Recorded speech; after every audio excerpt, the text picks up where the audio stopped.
Press and hold grind button. Indicator flashes rapidly gives grinder starts working.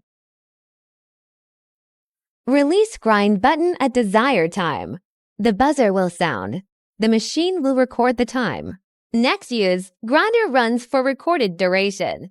Hold and press grind and power buttons at the same time. You can restore the grinder. Long press the single cup or double cup coffee button to enter the customized flow settings. Release the button and the machine will dispense coffee normally. The single cup or double cup button flashes slowly. When the required amount is reached, short press the button to save the current flow settings. When you brew coffee next time, the machine will brew the coffee amount as per your settings. Press and hold the 4 buttons of power, grind, single and double at the same time.